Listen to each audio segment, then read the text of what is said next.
É o Armando que vai começar, hein?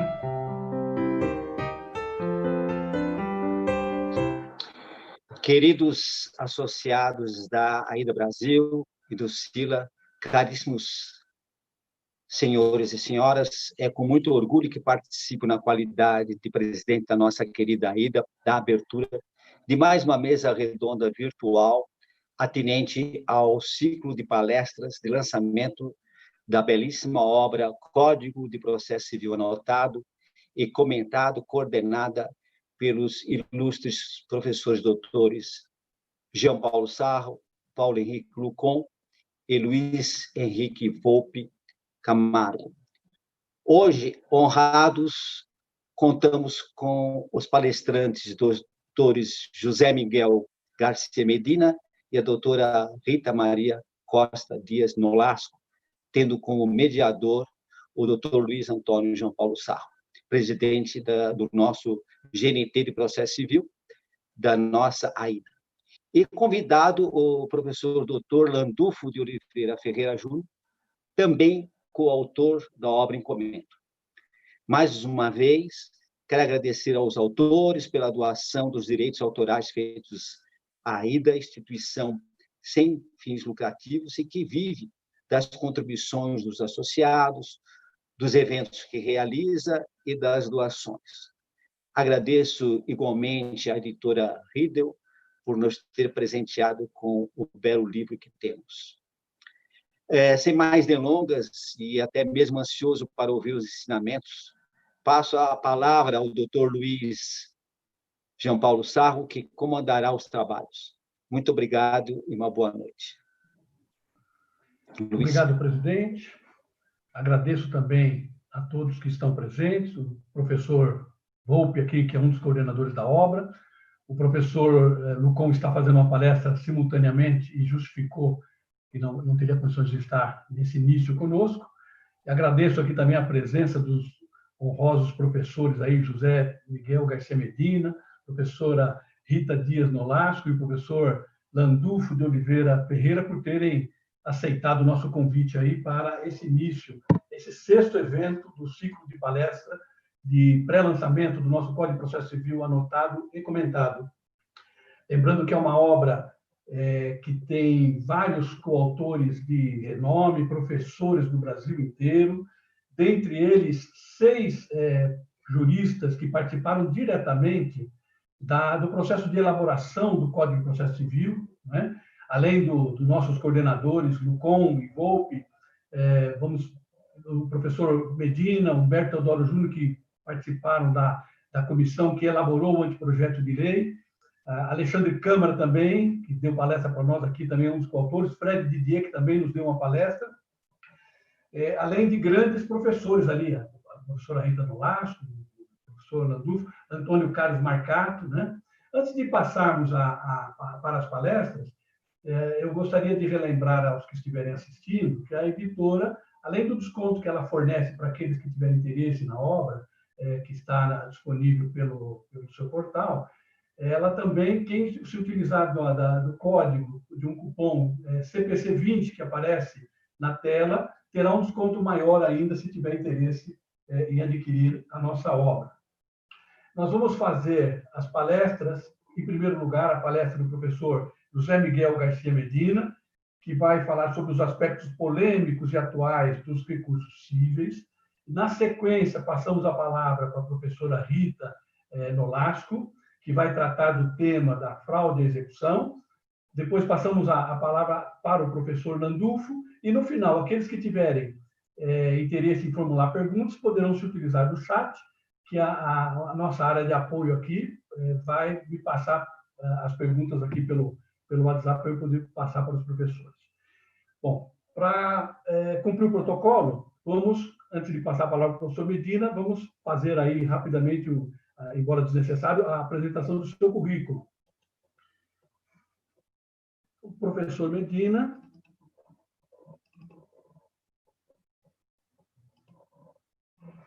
é advogado, doutor e mestre em Direito pela PUC de São Paulo, professor titular da Universidade Paranaense e professor associado da Universidade Estadual de Maringá, é Visiting Scholar na Columbia Law School de Nova York, Estados Unidos. Realizou instância docente e investigadora na Faculdade de Direito da Universidade de Sevilha, na Espanha. Foi membro da Comissão de Juristas nomeada pelo Senado Federal para a elaboração do anteprojeto de Código de Processo Civil. Membro do Instituto Brasileiro de Ciências Jurídicas, do Instituto Brasileiro de Direito Processual, da Academia Brasileira de Direito Processual Civil, do Instituto Pan-Americano de Direito Processal e do Instituto Ibero-Americano de Direito Processual. Membro do Conselho de Redação da Revista de Processo Repro e do Conselho Editorial da Revista Brasileira de Direito Processual. Autor de inúmeros artigos, de capítulos, de livros e de obras jurídicas, dentre os quais destacam-se o Código de Processo Civil comentado e Constituição Federal comentada, da editora RT, e várias obras de grande relevância no campo do direito. Então, sem mais delongas, eu passo a palavra para o professor Medina, para que ele possa fazer a sua explanação a respeito dos aspectos polêmicos e atuais dos recursos cíveis. Professor, com a palavra. Olá, boa noite a todos. É para mim um motivo de imensa honra, um grande privilégio estar aqui com vocês nessa noite de hoje, 24 de setembro de 2020, nesse contexto de pandemia tão esquisito. Antigamente a gente tinha que fazer um monte de viagens para dar palestras, até falava agora há pouco aqui com a Rita que eu a encontrei no ano passado, num evento na ASP. Eu lembro de ter conversado com o Volpe há algum tempo, ele disse que iria fazer um outro evento em Campo Grande, etc. e tal, e daí a gente não conversou mais. Na verdade, isso tudo atrapalha o nosso deslocamento, né?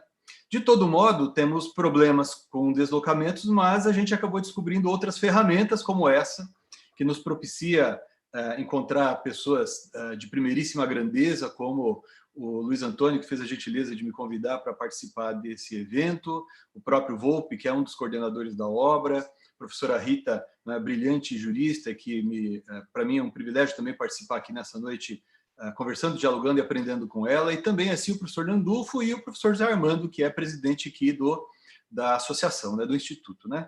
Bom, quando eu conversei com o Luiz Antônio Jean Paulo Sarro sobre um dos temas a respeito dos quais a gente poderia conversar, nessa troca de ideias surgiu, né, a possibilidade de eu conversar sobre alguns dos aspectos polêmicos, aspectos atuais dos recursos cíveis.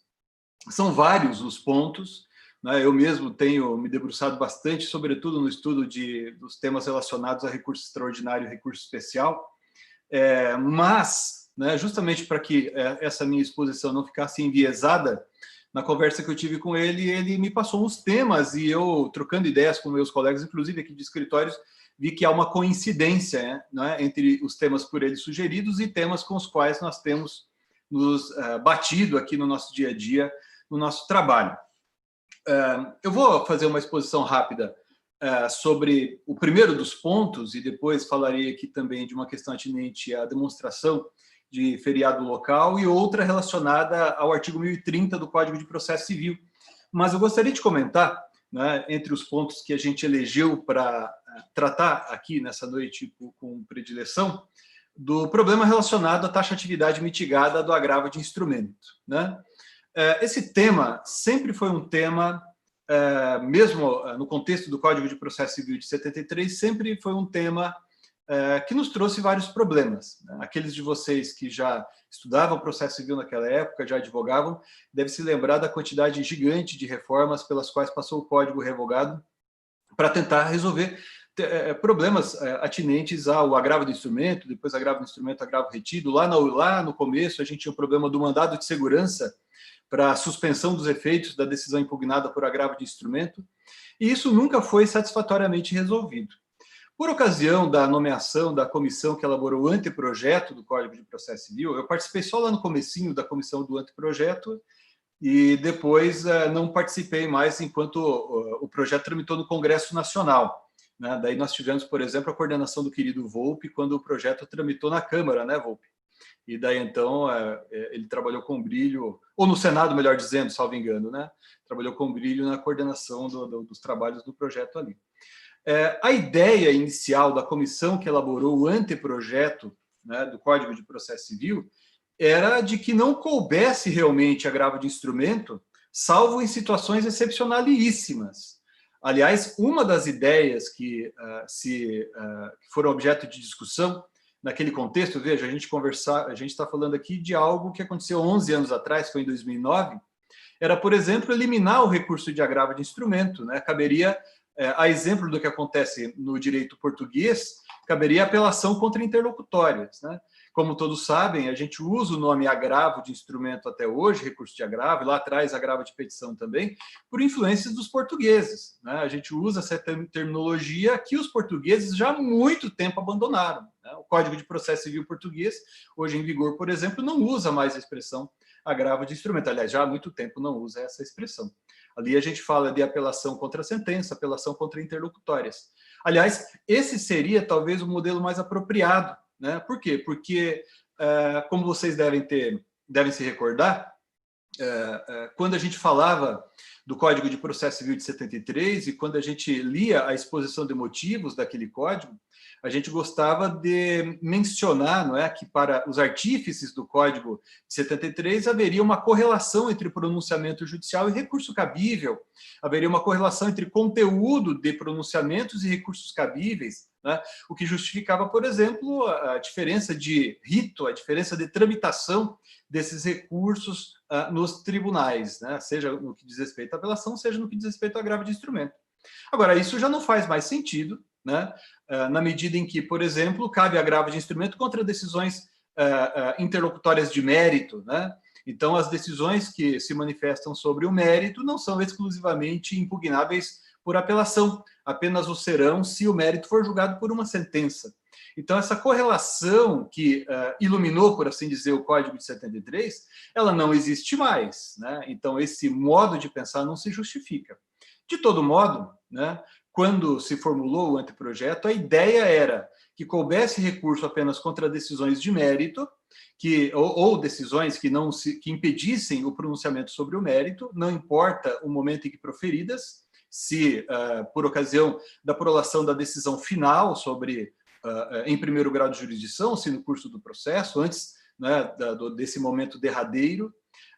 Pensava-se também, como é evidente, na possibilidade de impugnação imediata das decisões que versassem sobre tutelas de urgência ou tutela da evidência, que o Código, na versão aprovada, chama de tutela provisória, e também quando houvesse algum tipo de incompatibilidade procedimental que impedisse a interposição de apelação ou de recurso contra uma decisão que, por assim dizer, a gente chama de decisão final, né? Então, é o que acontece no caso do processo de execução, em que, muito embora haja uma sentença nos termos do artigo 925 do Código de Processo Civil hoje em vigor, muito raramente nós apelamos contra essa sentença, né? Se a execução atingir seu fim normal com a entrega do bem devido ao exequente, essa sentença, não raro, limita-se a um arquívice, né? A gente tem dilemas, tem problemas para resolver com a interposição de recursos contra essa sentença, sobretudo quando, por exemplo, o juiz acolhe uma exceção de pré-executividade, quando o juiz extingue a execução por um outro motivo, digamos assim, anormal. Como, por exemplo, o problema atinente ao reconhecimento da prescrição e relacionada à não localização de bens, que tem gerado tanta polêmica, né? Também em relação aos honorários advocatícios de sucumbência. Pois bem, nesse contexto, né, nós tínhamos, então, a primeira opção, que foi de imediato refutada, né? A ampla impugnação contra decisões interlocutórias, nenhuma impugnação contra interlocutórias, o que é impossível, se não em qualquer situação no contexto brasileiro, em que os processos em primeiro grau de jurisdição demoram muito, né? Seria impossível evitar o cabimento de qualquer recurso contra decisões interlocutórias. Outra coisa que foi objeto de discussão e acabou sendo rejeitada também, hipóteses taxativas de decisões interlocutórias não recorríveis, que seria, por assim dizer, o inverso do que acabou ficando no artigo 1015, né? Hipóteses taxativas de decisões interlocutórias recorríveis, que foi o previsto na redação inicial do anteprojeto, né? Ali apresentado em 2010, e um sistema misto, né, que preveria a possibilidade de impugnação imediata de algumas interlocutórias e outras somente quando houver sentença. Esse foi o modelo pretendido pela versão aprovada do Código de Processo Civil de 2015. No entanto, e como nós sabemos, né, a tramitação de um projeto de lei, sobretudo no contexto brasileiro, em que todo mundo participa de alguma maneira, né, o artigo 1015, caput e seus incisos, ficou com uma redação, eu penso dessa maneira, né, sem um critério, por assim dizer, lógico quanto às hipóteses referidas ali nos incisos, né? Se a gente pensar apenas nos incisos 1º e 2º do caput do artigo 1015, somado ao que está ali no parágrafo único, isso corresponde àquilo que eu mencionei no começo, né? A ideia de recursos em razão do conteúdo dela ligar-se ao mérito, ou impedir a decisão sobre o mérito, sobre tutela provisória ou incompatibilidade procedimental. Mas outras hipóteses que foram ali previstas nos incisos do artigo do caput do artigo 1015 não seguem necessariamente esse critério, né?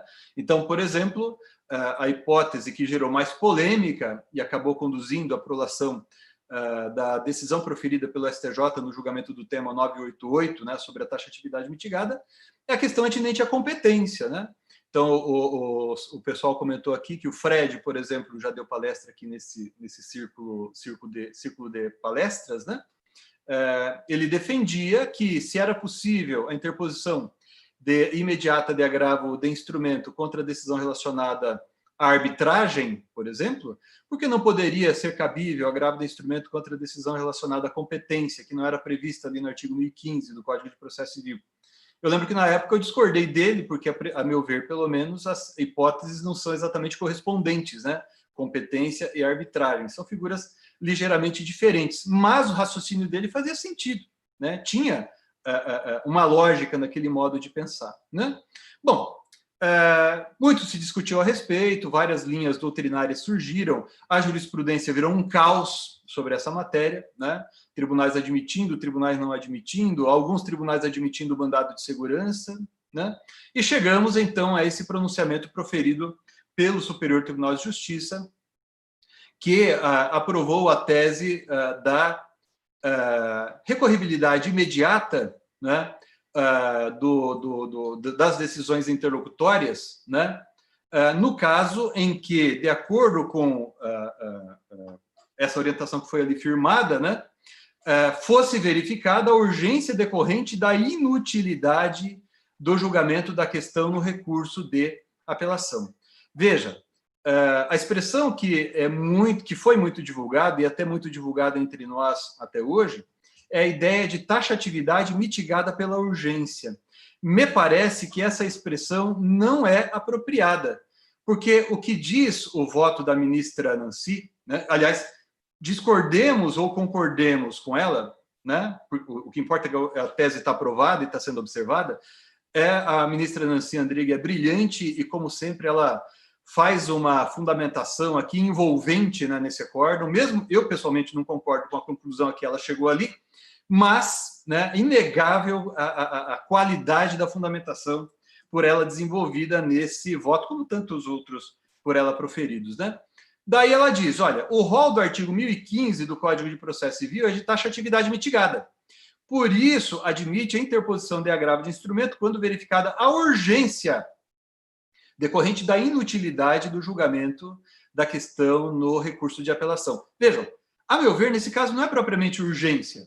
Por exemplo, eu vi gente escrevendo que, diante da tese aprovada pelo STJ, né, na prolação, no julgamento desse recurso, sempre que se admitisse agravo de instrumento, haveria urgência para concessão de efeito suspensivo, o que não é correto, né? Então, o uso da expressão urgência no voto, na ementa, na tese 988 aqui do STJ, pode induzir a uma interpretação equivocada. Não me parece, então, correto falar-se em urgência, mas a parte derradeira da tese firmada me parece apropriada a revelar o que o STJ quis dizer ali, né? Vejam, esqueçam por um instante a expressão urgência, né? E pensem no seguinte trecho: inutilidade do julgamento da questão no recurso de apelação, né? Esse que é o ponto fundamental para entender a tese, né? Porque às vezes a pessoa fica muito preocupada em demonstrar a urgência, que também é um elemento importante, né? Mas mais importante que a urgência, e talvez até o modo, melhor dizendo assim, de demonstrar isso é diferente, né? Eu tenho que demonstrar que é inútil aguardar o julgamento da apelação, né? para que essa questão seja resolvida só naquela ocasião. Li bastante gente que escreveu a respeito. Aquele que, a meu ver, mais bem desenvolveu esse modo de pensar, que é o que corresponde ao adotado pela STJ, foi nosso querido amigo acho que de todos aqui, que é o William Santos Ferreira, né? Ele escreveu foi meu professor em 1995, né? E depois eu participei da banca de doutorado dele, mas é um baita jurista, né? E eu gosto muito dele, sou muito grato e tenho muita admiração por ele, né? Bom, a ministra Nancy, no seu voto, ela desenvolve uma série de raciocínios interessantes. Ela diz assim, as hipóteses ali... Por que é taxatividade? Porque as hipóteses não admitem interpretação extensiva, etc., etc. Mas a própria jurisprudência do STJ, mesmo após a definição dessa tese, foi interpretando os incisos do artigo 1015 do Código de Processo Civil, né? Então, embora ela diga que essa taxatividade ela é mitigada apenas pela urgência, e eu ouso entender que o STJ proferiu foi um ativismo, a meu ver, judicial. O STJ como que criou ali uma cláusula de abertura, uma outra hipótese de cabimento do agravo de instrumento. É como se o STJ tivesse adicionado um inciso ou um parágrafo ao artigo 1015, né, uma cláusula geral de cabimento do agravo de instrumento, sempre que eu demonstrar que não há utilidade em aguardar a interposição e julgamento da apelação para a deliberação sobre a questão. Então, a parte, ao interpor agravo do instrumento, vai ter que demonstrar, por exemplo, que não faz sentido ficar aguardando, né, a prolação da sentença para só então impugnar a interlocutória que indeferiu a tramitação do processo em segredo de justiça, né? Como é evidente, não faz sentido, é absolutamente inútil eu deixar para discutir se o processo vai tramitar em segredo de justiça ou não, só por ocasião da interposição da apelação contra a sentença. E veja, pode até não haver urgência aqui, né? Porque se o juiz deferiu o segredo de justiça, eu digo que não pode haver segredo de justiça, pode até não haver urgência em que isso tramite com publicidade plena, né? Mas, sem dúvida alguma, haverá, ou poderei demonstrar haver aqui uma inutilidade, né? Notem vocês que o STJ tem interpretado os incisos do artigo 1015 do Código de Processo Civil e tem, a meu ver, com acerto, dado rendimento, né, a essas hipóteses de cabimento aqui, né? Então, por exemplo, o artigo 1015, inciso 1º, quando versa sobre tutela provisória, né, abrange todo tipo de decisão relacionada à tutela provisória, né? Então, é uma hipótese de cabimento ampla, basta que a decisão verse sobre tutela provisória em sentido amplo, seja sobre custas, se é necessário recolher custas, etc. e tal, né? Isso se deu no julgamento do recurso especial 1752049, né? O STJ também, né, tem entendido, por exemplo, e essa é uma questão bastante interessante, que por decisão de mérito, né, para fins ali do artigo 1015, inciso 2º, né, abrange-se inclusive a resolução de questão prejudicial ao mérito. Esse é um ponto interessante, né, porque não é objeto aqui de nossa conversa hoje à noite, mas o Código de Processo Civil, no artigo 503, quando tratou da coisa julgada, né, ou dos efeitos objetivos da coisa julgada, textualmente disse que a coisa julgada abrange a questão prejudicial, né? No contexto do Código de Processo Civil de 73, seria necessário o ajuizamento de ação declaratória incidental, porque a questão prejudicial, em princípio, não era abrangida pela coisa julgada. Isso mudou com o Código de Processo Civil de 2015, né? Uma solução bastante interessante. Então, veja, a decisão de mérito, ou, se preferirem, e para usar aqui a doutrina do professor Arruda Alvim, o objeto litigioso, né, abrange a questão prejudicial, porque sobre a questão prejudicial também haverá coisa julgada, ainda que não haja pedido explícito, né? Então, esse tema integra o mérito para fins de impugnação por agravo de instrumento. Isso foi objeto de decisão no recurso especial 1798/975. E assim sucessivamente. Eu estou colocando aqui esses dois exemplos apenas para mostrar a vocês que, a despeito do que constou ali no julgamento da tese 988 pela STJ, no sentido de que os incisos do artigo 1015 não mereceriam interpretação, o fato é que, sim, eles devem ser interpretados. Aliás, não tem como aplicar uma disposição legal sem que ela seja interpretada, né? A norma é o resultado da interpretação e aplicação dos textos legais. Isso é norma jurídica. Um outro ponto que conversei aqui com Jean Paulo Sarro e a gente achou apropriado, nós consideramos apropriado conversar a respeito, tem a ver com a demonstração da tempestividade do recurso interposto, né? A questão ali do feriado local. Como vocês se lembram, o STJ definiu orientação no sentido de que, em se tratando de feriado local, eu tenho que demonstrar a sua ocorrência no ato de interposição do recurso. E se eu não demonstrei isso no ato de interposição do recurso, por exemplo, com um documento, com uma certidão, coisa parecida, eu não tenho direito a ser intimado para demonstrar posteriormente a ocorrência do feriado local. Então, o feriado local tem que ser demonstrado no ato de interposição de recurso.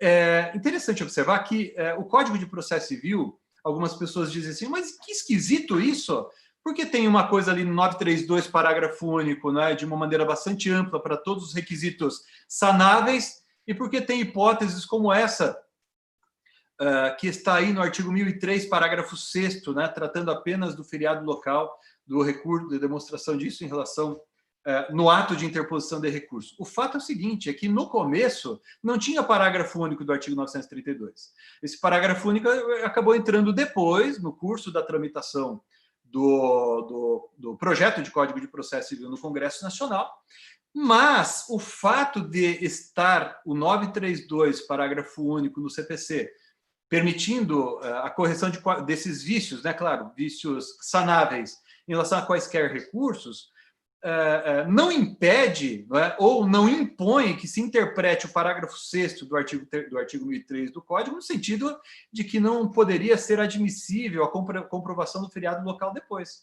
Importante observar, eu não estou tentando fazer tempestivo um recurso que era intempestivo. Muita gente confunde isso, não é isso.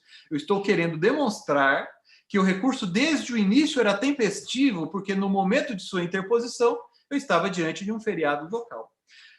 Acabou prevalecendo, aliás, a relatora do julgado, né, que acabou impondo essa orientação também, a ministra Nancy Andrighi, já falamos dela aqui, acabou prevalecendo a orientação em sentido diverso. Acabou prevalecendo o seguinte, né, a tese foi a seguinte, na verdade é a ratio decidendi, a professora Rita sabe melhor que eu falar sobre precedentes, né?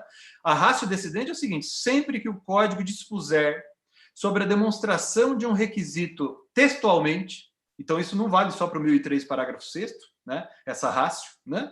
Sempre que o CPC de 2015 dispuser sobre o modo de demonstração de um requisito, não se aplicará o 932, parágrafo único. Né? Isso vale para essa hipótese, como outras eventualmente previstas no Código de Processo Civil. E o legislador, e a jurisprudência, não sei se eu posso falar ainda em jurisprudência defensiva, né? A gente achava que com o Código de 2015 isso ia sair de moda, mas não saiu. Mas a jurisprudência é defensiva. Bom, muitos dos ministros do STJ, em eventos, palestras, em textos, eles defendem, com o perdão da redundância, a jurisprudência defensiva. Né? Muitos deles dizem, vocês podem pesquisar aí no YouTube, certamente vão encontrar, no próprio site do STJ tem um discurso de posse de um ministro, de um presidente do STJ, que ele defendeu a jurisprudência defensiva como uma estratégia para reduzir a quantidade de processos tramitando no Superior Tribunal de Justiça, né? Porque a quantidade muito grande de processos inviabilizaria a própria existência do STJ. Esse é um argumento, chamemos assim, um argumento moral para justificar a existência da jurisprudência defensiva.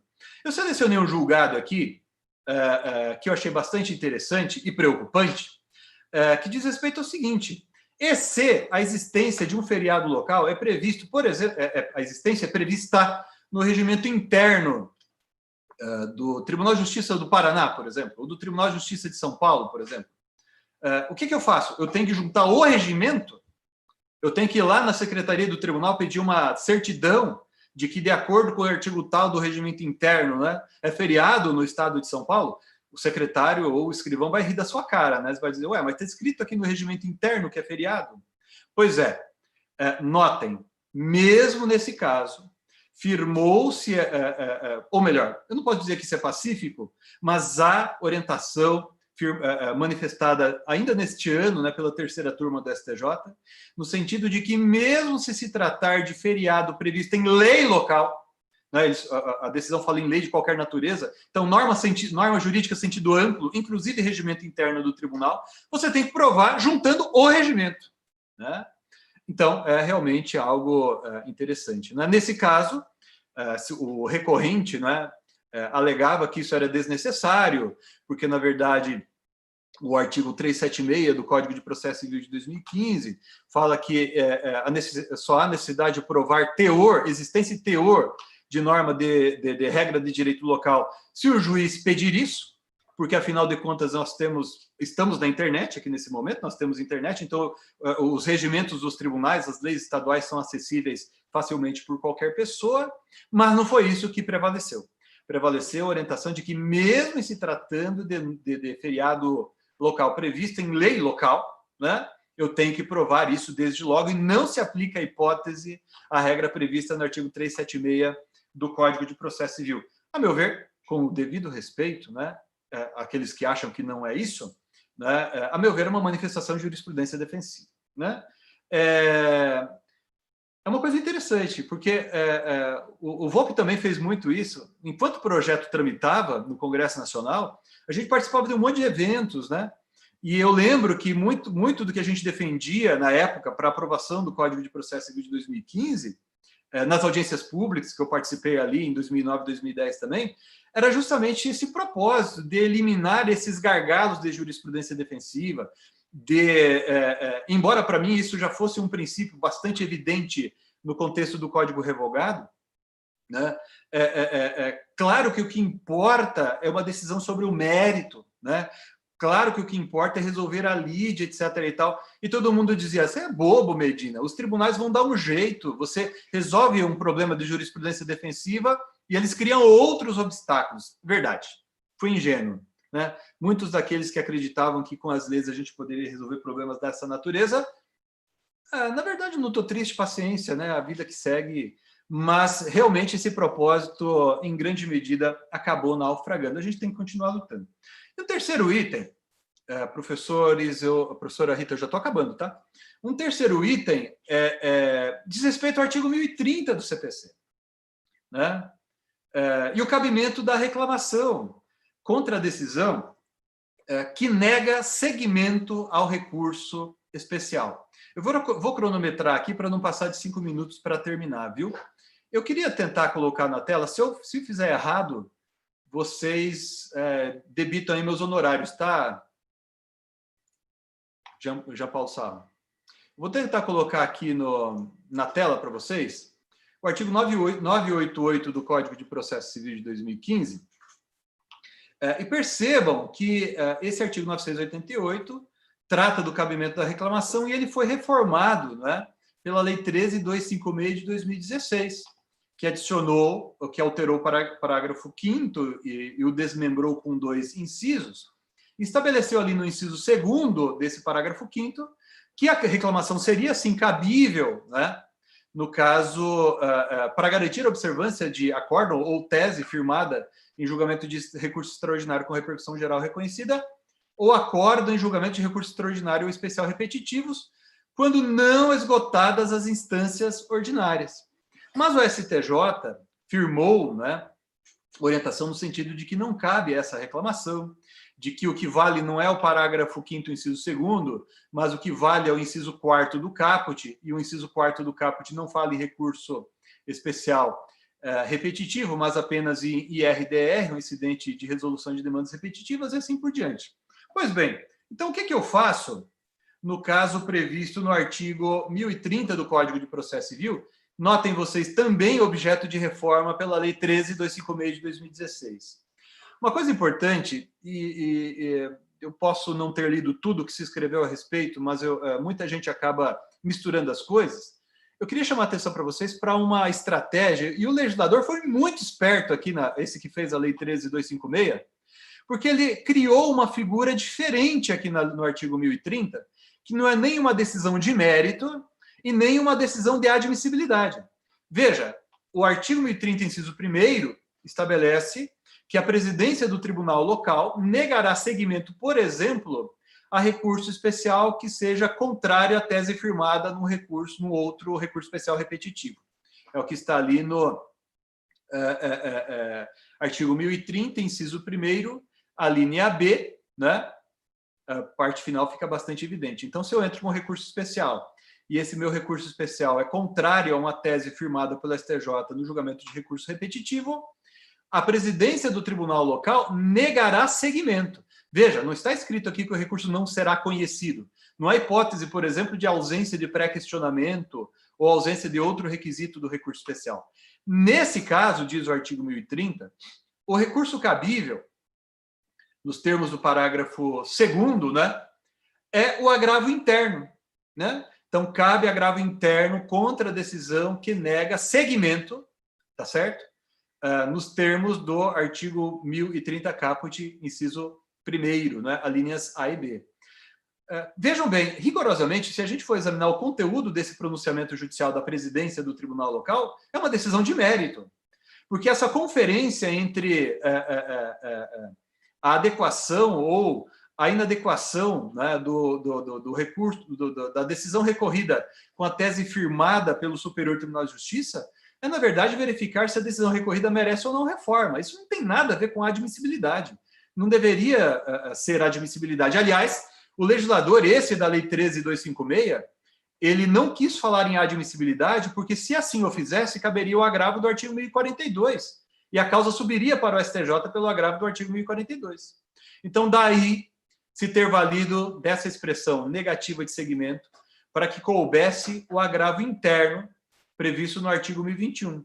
Claro que isso causou uma confusão imensa, porque o artigo 1021 do Código de Processo Civil, ele não fala, quando ele fala do cabimento do agravo interno, ele não fala do cabimento desse recurso contra a decisão da presidência do tribunal local, mas apenas contra a decisão proferida pelo relator, né? Então, esse me parece um ponto interessante. E daí, o que fazer? Bom, depois de firmada essa tese pelo Superior Tribunal de Justiça, no sentido de que não caberia, né, reclamação contra essa decisão da presidência do tribunal local que negue seguimento ao recurso especial, né, as partes começaram a se valer de outras estratégias, como, por exemplo, interposição de outro recurso especial, que é, por exemplo, dentre outros, né, a tese defendida pelo nosso querido Câmara, que, se já não deu palestra, dará palestra aqui também nesse circuito aqui de palestras, né, o professor Câmara, querido amigo, um dos maiores processualistas aqui brasileiros, né, ele defende o cabimento de novo recurso especial. Mas a jurisprudência do STJ no sentido de que não cabe novo recurso especial, né? Não cabe nem reclamação, nem novo recurso especial. O único recurso, há vários julgados nesse sentido, é o agravo interno.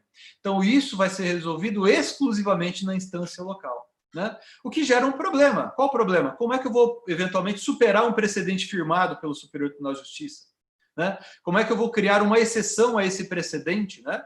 Ao meu ver, deveria caber reclamação para que houvesse uma evolução jurisprudencial, né? Aliás, o Supremo Tribunal Federal, mesmo antes do Código de Processo Civil de 2015, já vinha construindo uma jurisprudência no sentido de que a reclamação seria instrumento útil a viabilizar o aperfeiçoamento dos seus precedentes, né?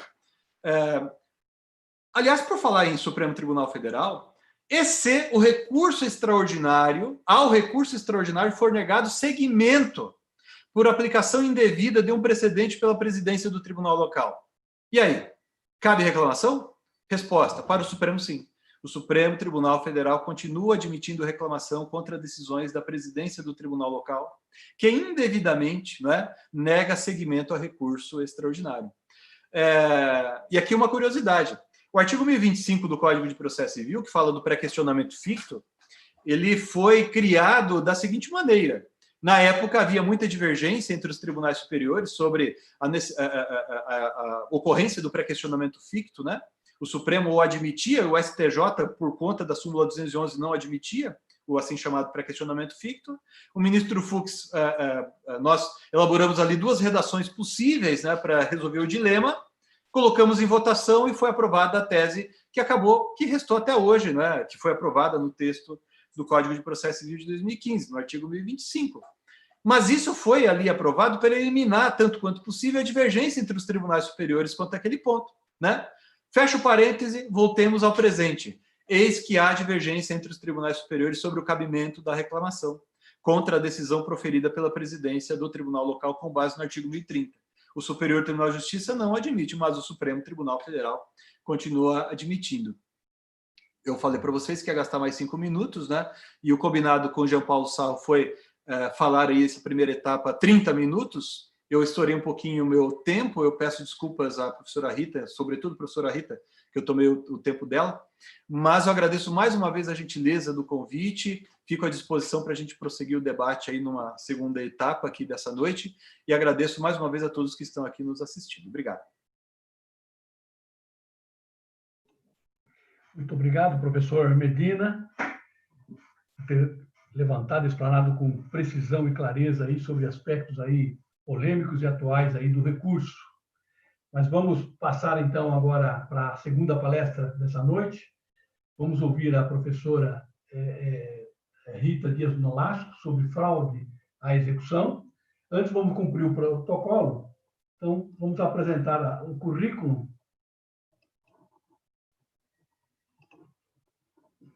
Só um instantinho.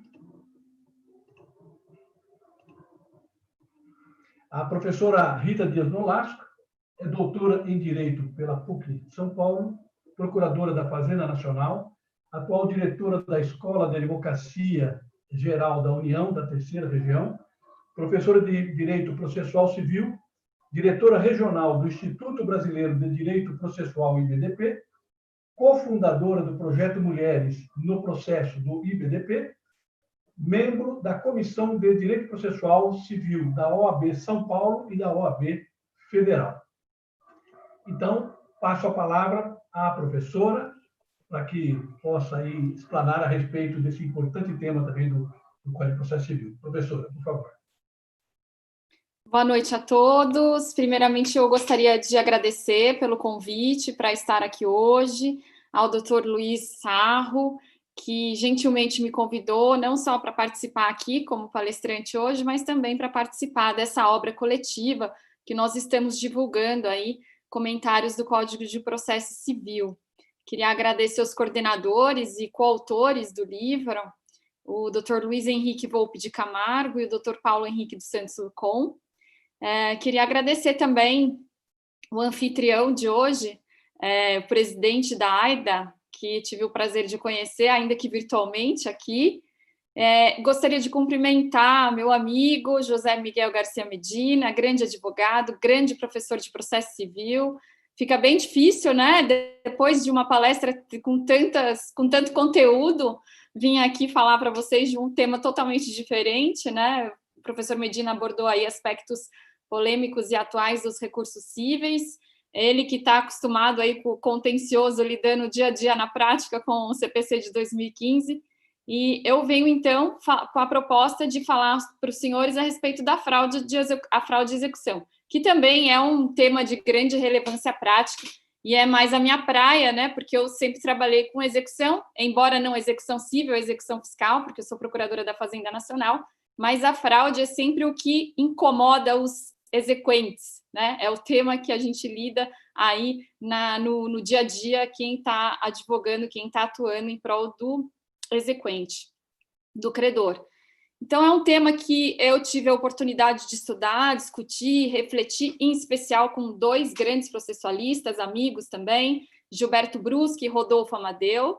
Nós escrevemos um livro em coautoria sobre fraudes patrimoniais, desconsideração da personalidade jurídica, no Código de Processo Civil de 2015, que foi publicado pela editora RT, e eles também são coautores dessa obra do Código de Processo Civil comentado que nós estamos divulgando aqui. Em razão do tempo, eu vou destacar aqui alguns pontos principais, compartilhar com os senhores algumas preocupações que nós tivemos com a interpretação de alguns dispositivos aí do CPC de 2015. Espero que seja útil para uma compreensão aí mais ampla dos objetivos do novo Código de Processo Civil. E peço aí para que controlem meu tempo, porque eu também gosto de falar, viu, doutor Luiz? Então, o senhor pode puxar minha orelha aí. Bom, a efetividade da execução, ela depende da existência de bens no patrimônio do executado, condizentes com o valor do crédito. Então, se não houver bens, a execução está fadada ao fracasso. Por isso que é fundamental coibirmos a fraude de forma bem eficiente, né? Porque é um ato atentatório à dignidade da jurisdição e que impede a efetividade da execução. Então, a neutralização dos efeitos da fraude, além de garantir a satisfação da tutela jurisdicional executiva, ela traz importantes repercussões sociais e econômicas. A fraude de execução, ela pode ser reconhecida de ofício pelo juiz ou requerida incidentalmente pelo credor no âmbito de qualquer ação capaz de levar o devedor à insolvência. Os bens alienados ou gravados em fraude de execução, então, eles ficam sujeitos à execução, porque a fraude acarreta a ineficácia da alienação ou da oneração daquele bem. A polêmica que se coloca é em razão do entendimento do Superior Tribunal de Justiça fixado na súmula 375 do STJ. Essa súmula 375, ela diz que o reconhecimento da fraude à execução depende do registro da penhora do bem alienado ou da prova de má-fé do terceiro adquirente. Essa súmula ela é, inclusive, anterior à entrada em vigor do Código de Processo Civil de 2015. Então, muitos dizem que foi até a súmula que inspirou o legislador do Código de Processo Civil de 2015, né, de que o reconhecimento da fraude de execução, então, vai depender do registro. E caso não tenha nenhum registro, aí dependerá, então, da prova da má-fé do terceiro adquirente. A análise que nós fazemos, né, em torno dessa súmula, de qual seria a interpretação correta, né? A falta de registro, será que impediria o reconhecimento da fraude? Entendemos que não, né? A própria súmula diz que, se não houver registro, pode ser reconhecida a fraude com a prova da má-fé do terceiro adquirente. O registro, ele gera a presunção absoluta do conhecimento de terceiros. Então, aí a alienação ou oneração do bem após o registro é considerada ineficaz em relação ao exequente e aí não precisa se comprovar a fraude, né? Ela é presunção absoluta de fraude se houver o registro. De quem que vai ser o ônus da prova se não houver registro? Aí é a questão, quem que vai ser o ônus de provar a má-fé do terceiro adquirente se não houver o registro? O enunciado da súmula ela possibilita duas possíveis interpretações.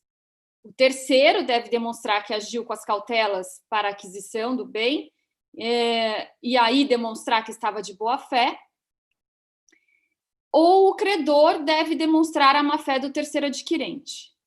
A súmula foi baseada em precedentes que levam ao entendimento de que, na falta de registro, é o credor que tem o ônus de provar a má-fé do terceiro adquirente.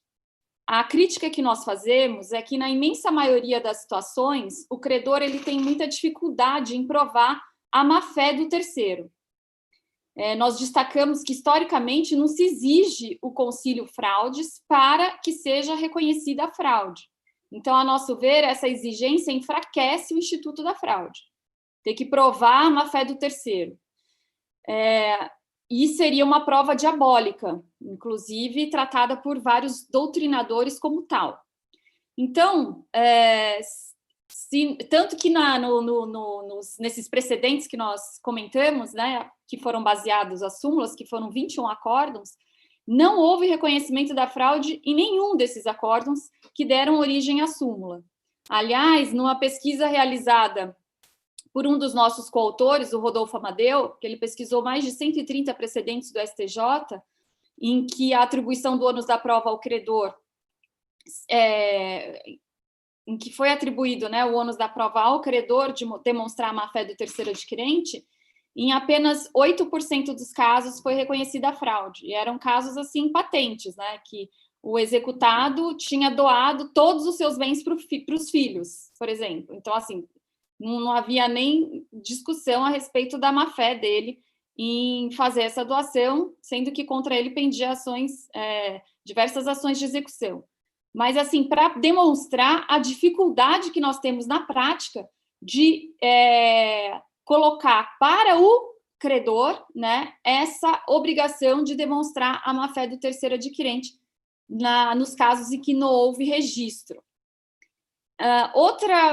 Outro elemento importante para a gente tratar aqui é a respeito da alteração que nós tivemos na Lei de Registros Públicos, que também foi anterior à entrada em vigor do CPC de 2015.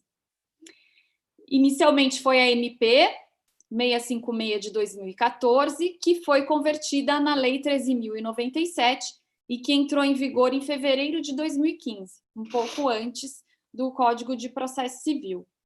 E essa alteração objetivou trazer para o Brasil o princípio da concentração dos atos na matrícula,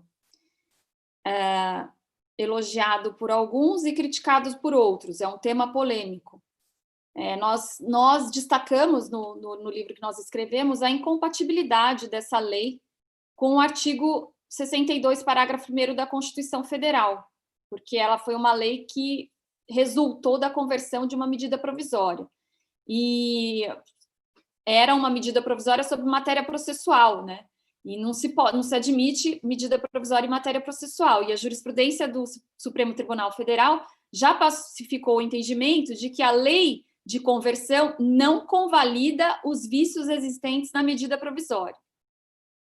E aí nós destacamos também a inobservância da lei complementar que regulamenta como que deve ser feita uma medida provisória, como que deve ser feita uma legislação, e foi inobservado também essa lei complementar 95 de 98, pois a lei 13.097 de 2015, ela faz alusão a mais de 20 temas diferentes, entre os quais não existe nenhuma afinidade ou pertinência. É uma lei assim, que tratou de diversos casos e no meio jogou lá essa alteração da Lei de Registros Públicos. Mas, enfim, né, como não houve a declaração de inconstitucionalidade, como sempre diz o nosso professor Cássio Scarpinella Bueno, a gente sempre traz aqui os argumentos para demonstrar que a lei não foi feita da maneira correta, que a alteração legislativa não foi feita da maneira correta. Mas quem declara a inconstitucionalidade não somos nós, doutrinadores, né? Então, enquanto não for declarada a inconstitucionalidade dessa lei, ela continua em vigor. Então, nós temos que dizer aí do artigo 54 da atual Lei de Registros Públicos. O artigo 54, então, como nós dizemos, ele adotou o princípio da concentração dos atos na matrícula do imóvel.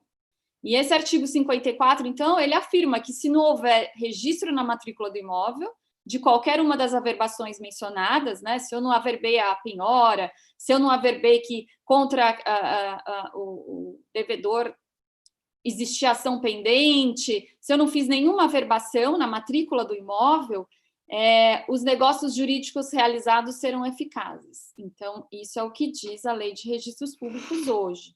E aí, para alguns, bastaria, então, na hora que eu for comprar um imóvel, verificar a matrícula. Se naquela matrícula não houver nenhuma pendência registrada, não houver nada averbado, então eu posso adquirir o imóvel sem me preocupar. Uma interpretação literal da Lei de Registros de Imóveis. Essa lei, ela vincula o reconhecimento da fraude à prévia averbação. Então, ela obriga o credor a solicitar as averbações na matrícula do imóvel. E caso o credor não faça nenhuma averbação, então, aí a pessoa está livre para vender aquele bem e vai ser considerada eficaz a venda. Nós entendemos que não é bem assim. É isso que nós vamos trazer aqui hoje para os senhores, que uma coisa é comprar, outra coisa é lavrar a escritura, outra coisa é fazer as averbações. Então, a exposição de motivos dessa medida provisória, que foi convertida em lei, que alterou a Lei de Registros Públicos, ela visou claramente facilitar a aquisição de imóveis, aquecer o mercado imobiliário, trazer aí uma maior facilidade, né, na compra e venda de imóveis.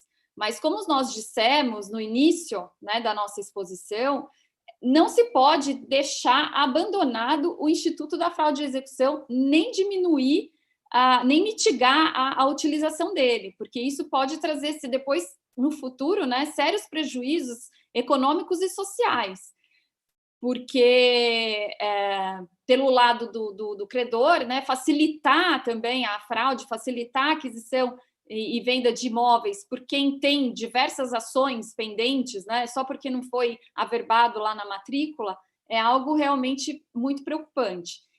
Então, e nós ressaltamos também, quando a gente tratou desse assunto, que a averbação da execução ela foi alterada no Código de Processo Civil de 2015, o que também traz aí mais uma dificuldade para o credor. Antes, para averbar o ajuizamento da execução, bastava a distribuição da execução, né? Então, eu distribuía a ação de execução, eu já podia averbar na matrícula do imóvel lá do devedor, né? Do meu réu, na ação de execução. Agora, o artigo 828 do Código de Processo Civil de 2015, ele prevê que o exequente ele só pode obter a certidão depois que a execução for admitida pelo juiz para fins de averbação no registro de imóveis. Então, eu distribuo a execução, aí o juiz tem que admitir a execução para aí eu poder conseguir solicitar a certidão, né, para poder averbar em eventual matrícula de eventual imóvel daquele meu devedor do réu na execução. E o artigo 54 da Lei de Registros Públicos, ele prevê outras possibilidades de averbação também, né? Não só a averbação da ação de execução, não só a averbação da penhora, mas ele provê também a possibilidade de averbação de qualquer tipo de ação que possa reduzir o devedor à insolvência, tá? Então, hoje o credor ele tem que ser muito proativo, né? Então, às vezes, mesmo antes do ajuizamento da execução, ele pode pedir a averbação de uma ação qualquer que possa reduzir aquele devedor da insolvência. Você tem que ser meio detetive, né? Ficar já controlando aí o patrimônio de quem ele vai executar, porque senão ele corre o risco de realmente não encontrar nada e depois não conseguir nem a declaração da fraude. Só que para essa averbação em qualquer tipo de ação, aí eu preciso de autorização judicial, né?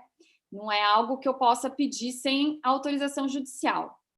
Então, se eu estou movendo uma ação condenatória que pode reduzir um réu à insolvência e eu descubro que esse réu ele tem vários imóveis, né? Tem casa de praia, tem casa de campo, mas ele já está querendo se desfazer dos bens, eu posso solicitar ao juiz que defira a averbação dessa ação condenatória na matrícula dos imóveis para assegurar, né, que se ele eventualmente dilapidar o patrimônio, eu possa garantir aí o reconhecimento da fraude. Só que daí é responsabilidade do credor fazer isso, ele precisa de autorização judicial e, eventualmente, se ele fizer uma averbação também exagerada, depois se aquela ação de condenatória não for procedente, ele que vai ser o responsável, né? Ele que assume a responsabilidade por aquela averbação. E, por fim, o artigo 59 da Lei de Registros Públicos acabou com a necessidade da apresentação das certidões dos feitos ajuizados, algo que historicamente era exigido para qualquer compra e venda de imóvel no Brasil. Então, quando você fosse registrar lá o teu imóvel, você tinha que mostrar, tinha que apresentar as certidões negativas, né? E com essa alteração legislativa, o artigo 59, então, acabou com essa necessidade da apresentação de certidões para fins de registro de imóvel. Mesmo não estando mais expresso na lei, nós acreditamos que o terceiro não está isento de cautelas mínimas na hora de aquisição de um bem imóvel, né? Que, se ele quiser se resguardar de que ele agiu de boa-fé, de que ele foi diligente, né? Ele deve adotar aquelas medidas normais para que a sua aquisição seja protegida juridicamente. Então, nós defendemos que continua sendo necessário apresentar certidões, que ele deve fazer isso pelo menos para se resguardar. E nós sempre alertamos que as certidões fiscais continuam sendo exigidas, né? O artigo 59, no parágrafo único, ele continua exigindo as certidões fiscais. Então, para fins de execução fiscal, não se aplica a súmula do STJ e a lei de registros exige as certidões fiscais. Então, se o vendedor do imóvel possuía débitos inscritos em dívida ativa na época da alienação, por exemplo, basta isso para o reconhecimento da fraude e execução fiscal.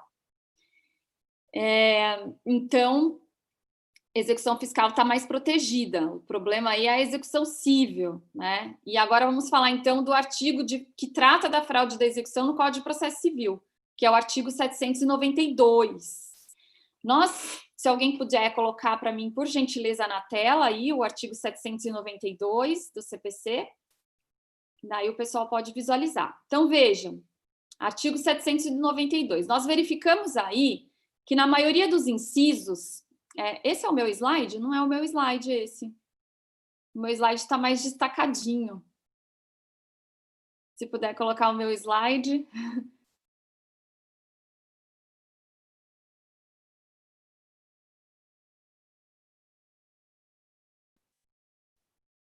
Aí o meu slide, ele diz... Isso! O meu slide, tá vendo que eu destaquei de amarelinho aí? O inciso 1, 2 e 3, ele traz a exigência do registro público para o reconhecimento da fraude, tá? Então, esses 3 incisos aí, eles exigem, né, que precisa ser averbada, né, no respectivo registro, quando o bem estiver pendente de ação fundada em direito real ou pretensão repersecutória, desde que a pendência do processo, desde que essa ação tenha sido averbada no registro público. Tem que ser averbada também a pendência de processo de execução, da forma do artigo 828 que nós mencionamos, e que tem que ser averbada também a hipoteca judicial ou qualquer outra constrição, né, como, por exemplo, a penhora, para que seja arguida a fraude. Então, esses 3 incisos exigem a averbação. Mas nós temos o inciso 4º do artigo 792. O inciso 4º diz que, quando ao tempo da alienação ou oneração, tramitava contra o devedor ação capaz de reduzi-lo à insolvência. Então, o inciso 4 não exige averbação no respectivo registro para o reconhecimento da fraude. Então, esse inciso 4º do 792, ele repete o 593 do CPC anterior, tá? Então, nós entendemos aí, por esse inciso 4º, que realmente não é obrigatório o registro para o reconhecimento da fraude à execução. E agora o próximo slide. Aí nós temos os parágrafos, né, do 792, do artigo que trata da fraude no Código de Processo Civil, o parágrafo 1º, que fala alienação em fraude de execução é ineficaz em relação ao exequente, até aí nenhuma novidade. E o parágrafo 2º, o parágrafo 2º do 792, ele diz que no caso de aquisição de bem não sujeito a registro, o terceiro adquirente tem o ônus de provar que adotou as cautelas necessárias para a aquisição mediante a exibição das certidões pertinentes obtidas no domicílio do vendedor e no local onde se encontra o bem.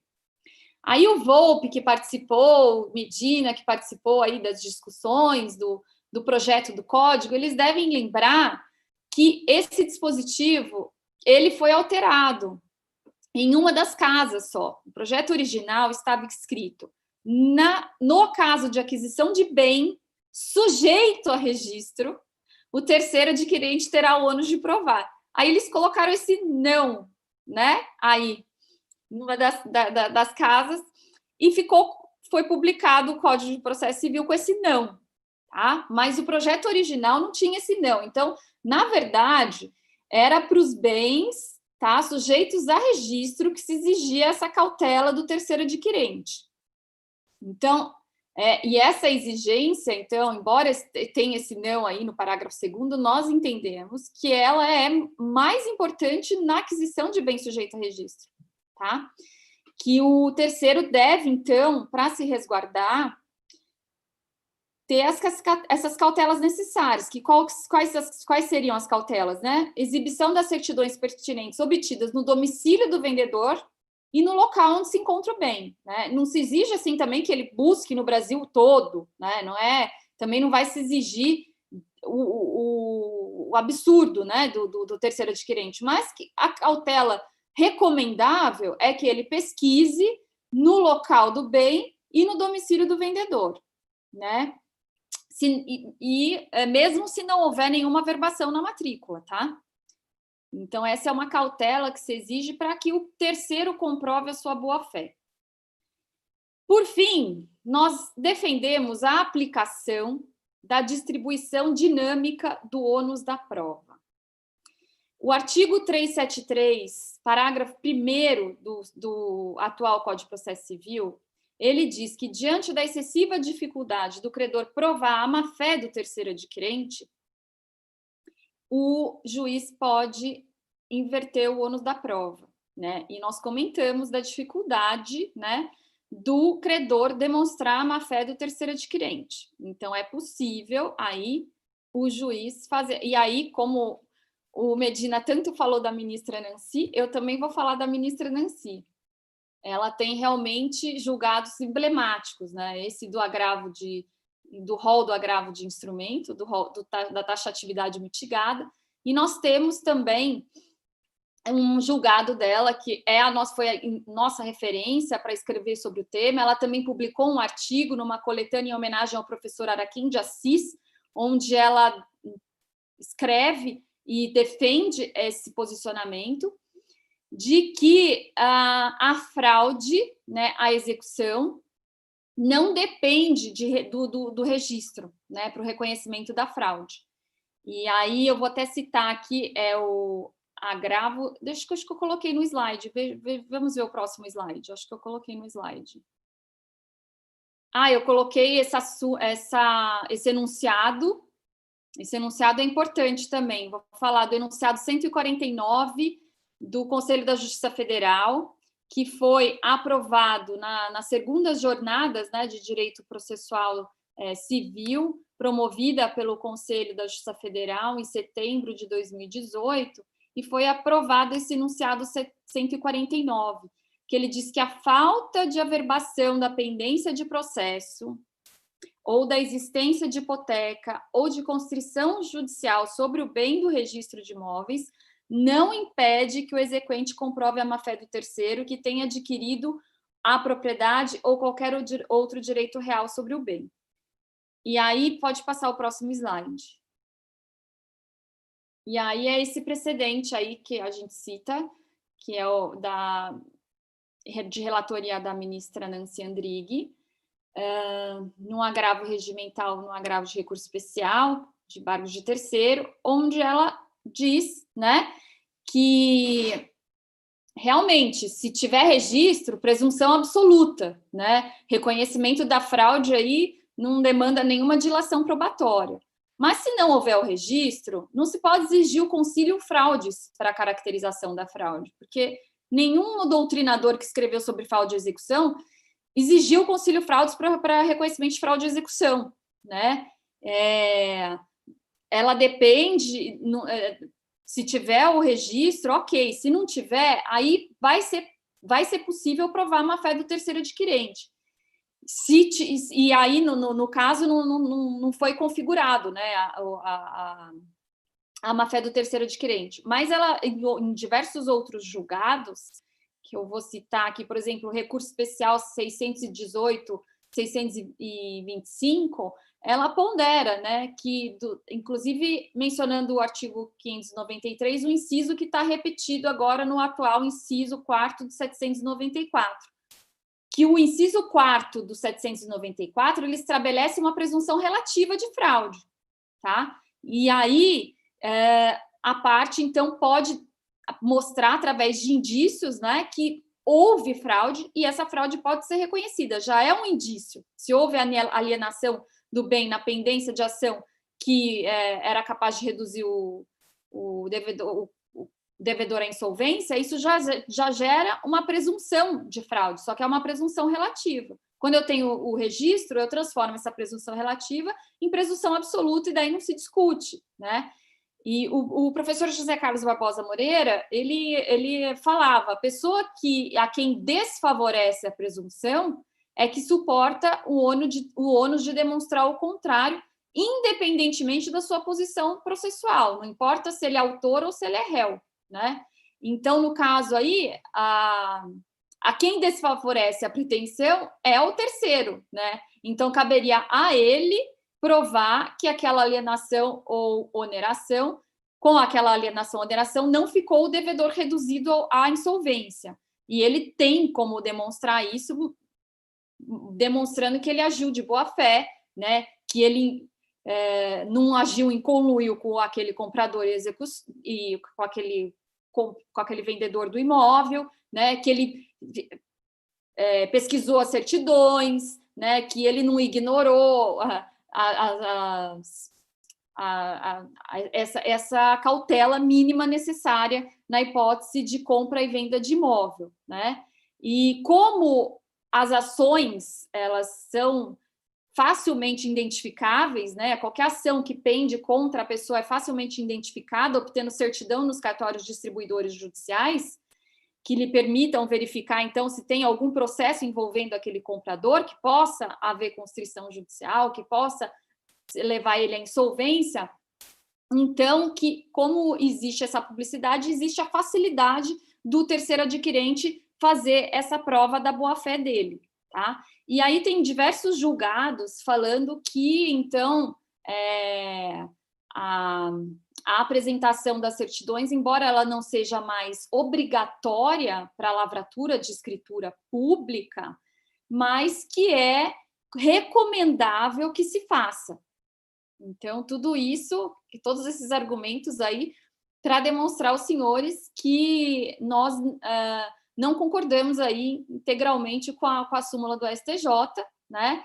E o professor Youssef Said Carrali, que é uma referência no tema fraude à execução, ele pondera que nós não encontramos fundamentação convincente nenhuma para a afirmação no caso de que uma pretensa presunção em favor do adquirente, que terá deixado de tomar, quando do negócio, as cautelas elementares devidas, possa ele se beneficiar da própria omissão ou desídia, tá? Então, diante dessa distribuição dinâmica do ônus da prova, tem se cobrado, sim, que a prova seja realizada pelo próprio terceiro adquirente da sua boa-fé, né? Com fundamento, inclusive, na prova diabólica que eu mencionei. E, para finalizar, eu vou trazer só um julgado aqui do TJ de São Paulo, que é bem recente. TJ Apelação 1023-375, depois eu posso até deixar aqui para os senhores.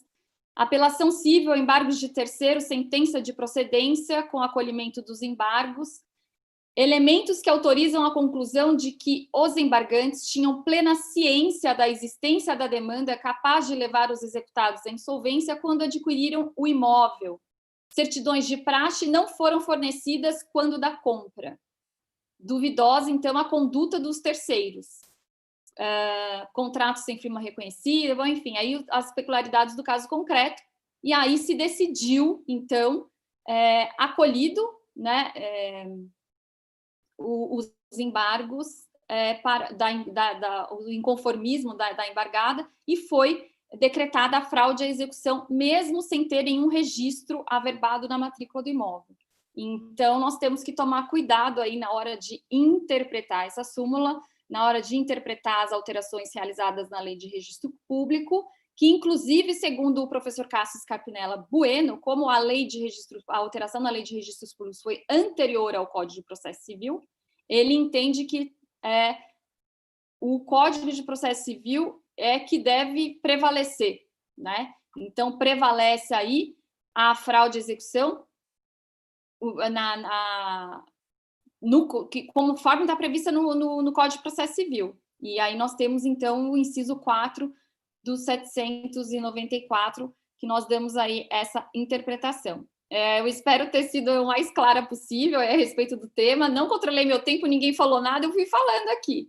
Eu fico aí, então, à disposição dos senhores para qualquer indagação. Obrigada. Obrigado, professora. Excelente. Vamos para, em face do adiantado da hora, já passar a palavra para o professor Landulfo. Não antes, sem fazer também a leitura do currículo. para cumprirmos o nosso protocolo aí. O professor Landulfo de Oliveira Ferreira Júnior é advogado, mestre em Direito Empresarial, professor da PUC Minas, nos cursos de Direito e Ciências Atuariais, consultor jurídico e presidente da Comissão de Assuntos Jurídicos do Sindiceg de Minas Gerais, Goiás, Mato Grosso e Distrito Federal, membro do Fórum de Assuntos Jurídicos da Sindiceg e da Seção Brasileira da Associação Internacional de Direito Seguro, AIDA Brasil, vice-presidente do Conselho Empresarial de Seguros da Associação Comercial de Minas. Professor Landulfo, para as considerações. Bom, muito boa noite a todos e a todas. De início, claro, falar da honra, né, de ter recebido esse convite tão gentil do nosso presidente Luiz Sarro e também do presidente da AIDA, o querido amigo professor doutor José Armando da Glória Batista, para estar junto nessa oportunidade, nessa noite, de tão grandes expoentes do processo civil, como o professor José Miguel Garcia Medina, a professora Rita Nolasco e o professor Luiz Volpe Camargo. Falar depois dessas estrelas, desses tão ilustrados professores e conhecedores do processo civil, né?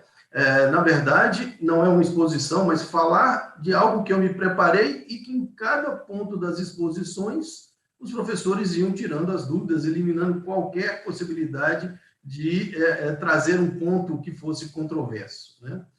Mas, por óbvio, selecionei aqui durante as exposições algumas questões, sem antes, né, falar, então, daquela ideia, daquela quase ilusão de que o Código de Processo Civil iria nos trazer aí um mundo sem jurisprudência defensiva, né?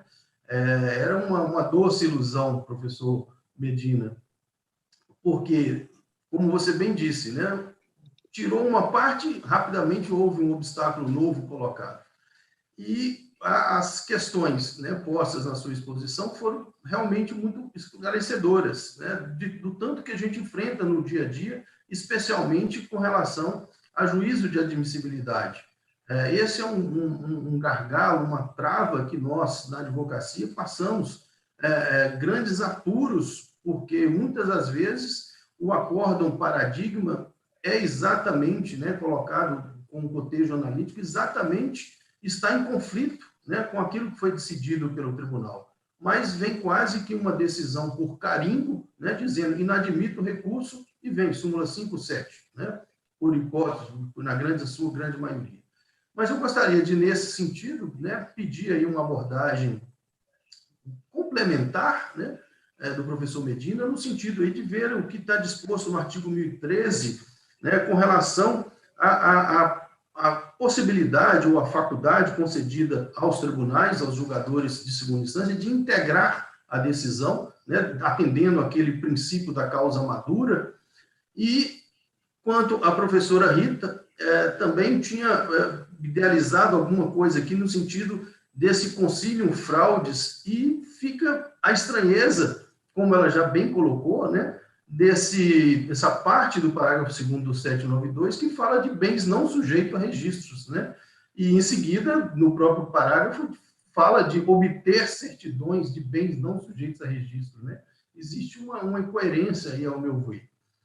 Mas, quanto à exposição da professora Rita Nolasco, eu fiquei em dúvida, professora, se haveria aí, eu acredito que possa haver, sim, né, um conflito intertemporal entre a lei que foi convertida a partir da medida provisória, o artigo 54, com o 792.4, que está aqui na exposição do CPC. E, por fim, fazendo uma junção aí entre as duas exposições, né, ao professor Medina e à professora Rita, qual seria o recurso cabível pelo indeferimento do pedido de levar a averbação da constrição, né, havendo um indeferimento. Eram essas rapidíssimas considerações, apenas para trazer esse ponto aqui, levantar um pouco o debate, muito rapidamente. De todo modo, muito obrigado, uma noite maravilhosa, com tanto ensinamento, com tanto aprendizado. Obrigado, professor Landulfo. Com a palavra, professor Medina, primeiro. Sim. Mais uma vez, obrigado. Professora Rita, meus parabéns pela brilhante e esclarecedora exposição e agradeço também a gentileza dos elogios em relação à minha pessoa, absolutamente imerecidos, feitos pelo professor Landulfo Ferreira. Professor, questão interessantíssima. Na verdade, assim, a gente poderia fazer um congresso só para discutir recursos, né? E ficar discutindo o ano inteiro aqui, só para discutir recurso especial extraordinário, só para discutir problemas do agravo de instrumento da apelação e assim por diante.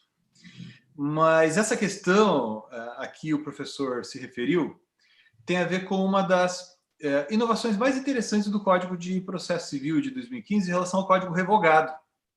Porque o Código Revogado já previa, já contemplava, no artigo 515, parágrafo 3º, a assim chamada teoria da causa madura, no sentido de que se o tribunal, ao julgar a apelação, reformasse sentença terminativa, ou seja, sentença de primeiro grau, que houvera promovida a extinção do processo sem resolução do mérito, e se a causa estivesse em condições de imediato julgamento, o tribunal poderia, uma vez reformando essa decisão terminativa, né, poderia entrar no mérito e julgar o pedido, procedente ou improcedente. Né?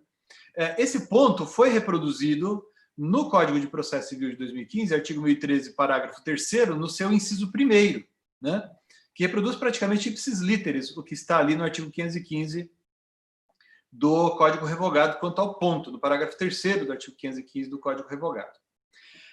Mas a novidade está na possibilidade de o tribunal julgar o mérito quando nós estivermos diante de vício de atividade da sentença apelada, ou erro improcedendo, né? A hipótese que eu acho mais interessante, que de alguma maneira, claro que não substitui as demais, mas me parece que explicando essa hipótese, a gente de alguma maneira acaba abrangendo as demais, é a do inciso 4º. Né? O inciso 4º fala do vício de fundamentação. Então, se a sentença é nula, é considerada nula pelo tribunal por ausência de fundamentação, né, diz a lei processual agora que o tribunal, ao invés de se limitar a decretar a nulidade ou invalidar a sentença apelada, ele pode, se a causa estiver em condições de imediato julgamento, prosseguir e julgar, né, a causa. Né? E isso está aqui no inciso 4º, que é o caso de falta de fundamentação, mas isso também está ali na ideia de na observância do princípio da congruência, no inciso 2º, né? No caso de sentença extra petita, que é a hipótese do inciso 3º. Né? Interessante notar, então, isso em relação à apelação. É interessante observar que o artigo 1025 do Código de Processo Civil, que trata do pré-questionamento ficto, ele é, de alguma maneira, uma reprodução do inciso 4º do parágrafo 3º. Porque é imprescindível, de acordo com a jurisprudência, inclusive, que para que se reconheça ter havido pré-questionamento ficto e o STJ, né, possa examinar o tema a respeito do qual o juízo ACO não se pronunciou, no recurso especial, o recorrente deve requerer também a decretação da invalidade da decisão recorrida. A jurisprudência hoje é pacífica nesse sentido e, aliás, mais uma vez, professora Rita, né, a relatora, né, da orientação do julgado, a partir do qual se firmou essa orientação, é a ministra Nancy Andrighi. Né? A meu ver, essa orientação que hoje prevalece no STJ, essa exigência não decorre do artigo 1025. Eu acho correto requerer assim, mas a lei, no artigo 1025, não permite que nós interpretemos dessa maneira. Mas aproveitando que a gente já está falando de aspectos polêmicos dos recursos, né, e apenas para recordar, aqueles que estão nos assistindo, é imprescindível que, se você quer se valer do pré-questionamento ficto, tal como previsto no artigo 1025 do CPC, é imprescindível que, no recurso especial, se requeira a decretação da invalidade da decisão recorrida. Não sei, professor Landulfo, se eu respondi satisfatoriamente a sua pergunta, mas fico à disposição aí para quaisquer esclarecimentos. Sim, claro. Perfeito. Professora Rita? Eu vou pedir para ele repetir a pergunta que foi dirigida a mim, por favor. Na verdade, professora, apenas isso eu acredito que já tem sido, inclusive, abordado no seu livro, né? Se existe aí um conflito intertemporal entre o artigo 54, né? da lei de 2015, de fevereiro de 2015, com 792.4 do CPC, né? A lei foi poucos meses ali anterior e dispõe, né, de uma forma, ao meu ver, e gostaria de ouvir a professora, de forma que existe um conflito, né, entre o que está na lei e o que veio no CPC. Sim, sim. Nós adotamos esse entendimento, né, de que existe um conflito entre a lei de registros públicos e o Código de Processo Civil, e nós entendemos que deve prevalecer o Código de Processo Civil, até porque a gente faz uma crítica, né, à forma como que foi alterada a lei de registros públicos, né, que foi por meio de medida provisória, que medida provisória não pode tratar de matéria processual, e mesmo depois que essa medida provisória foi convertida em lei, nós entendemos que ela não pode tratar a respeito da fraude, né? Ela pode até prever com relação ao registro, como que é feito o registro, como que é recomendável o registro, mas não pode dizer que, olha, se não tiver nada na matrícula do imóvel, todas as alienações vão ser consideradas eficazes. Nós entendemos que não poderia isso ser uma matéria trazida aí na Lei de Registros Públicos, que é a fraude de execução, é um instituto tratado pelo Código de Processo Civil, e que aí, pelo Código de Processo Civil, que deve prevalecer o entendimento do CPC. E o nosso entendimento, a nossa interpretação do Código de Processo Civil, inclusive do inciso 4º aí do 792, é que não se exige, né, o registro para que seja, então, declarada a fraude, né? Que se houver o registro, ótimo, né? Nós também, eu queria deixar claro aqui que o credor deve ser prudente, né? Não deve se valer também do nosso entendimento e aí não fazer os registros, os devidos registros, que deve-se ter uma conduta proativa do credor, sim, né? Até porque o entendimento que nós adotamos não é totalmente pacífico, né? Nós temos vários julgados nesse sentido, mas não é um entendimento pacífico. Tem muita discussão a respeito do assunto, em razão dessa lei de registros, em razão da súmula do STJ. Então, assim, quando há o registro, não tem discussão. Presunção absoluta de fraude, né? Presunção absoluta do conhecimento de terceiros. Aí o problema é quando não tem, né, o registro. E aí nós entendemos que os adquirentes de qualquer imóvel, eles devem se acautelar, eles devem procurar obter as certidões dos cartórios distribuidores judiciais, que permitem verificar a existência de processos envolvendo o comprador, né? E que essa seria a conduta exigível, né, de uma boa-fé processual, de uma postura colaborativa, aí, que tanto é interpretação sistemática de todo o nosso Código de Processo Civil, né? Que ele deveria continuar apresentando essas certidões. E, de acordo com o professor Cássio Scarpinella, a entrada em vigor do CPC de 2015 foi logo após, né? Foi logo após. Ele entende que prevalece o CPC, né? Que o CPC, com a entrada em vigor do CPC, acabou que meio que revogando a lei de registros públicos nessa parte, mas também eu quero deixar claro aqui que não é um entendimento pacífico, tá? É uma questão polêmica, que eu estou aqui colocando a posição que nós adotamos, né? E acho que é a posição mais cautelosa, né? Vamos dizer assim. Então, na dúvida, né? Se você vai comprar um imóvel, né? É melhor fazer a pesquisa, é melhor procurar ter as certidões para depois não ter uma surpresa lá, né? Na frente. Inclusive com relação às execuções fiscais, né? Porque as execuções fiscais não mudou, tá? Na lei de registros públicos continua sendo exigidas as certidões fiscais, continuam sendo exigidas, e para a configuração da fraude à execução fiscal se aplica o Código Tributário Nacional, não se aplica o CPC. Então, não se aplica a súmula 37, do STJ também. Então, para fraude à execução fiscal, basta a inscrição em dívida ativa. Então, aí o credor não precisa nem fazer nada, basta ele juntar lá a pesquisa de inscrição em dívida ativa e se o credor tiver alienado o bem e ficado insolvente, já é o suficiente para o reconhecimento da fraude. Então, por que se dificultar tanto, né, o reconhecimento da fraude no âmbito da execução civil? Então, essa questão que a gente procura colocar aqui. Perfeito, muito obrigado. Essa medida provisória que acabou sendo convolada em lei, né? Se a gente pudesse fazer uma figura dela, seria uma salada completa de frutas, uma salada, de todo tipo de legumes, e aí coloca uma pimenta nesses 54 aí. Muito obrigado, professor. Muito bem. Eu gostaria de franquear a palavra aí para o nosso querido professor Volpi.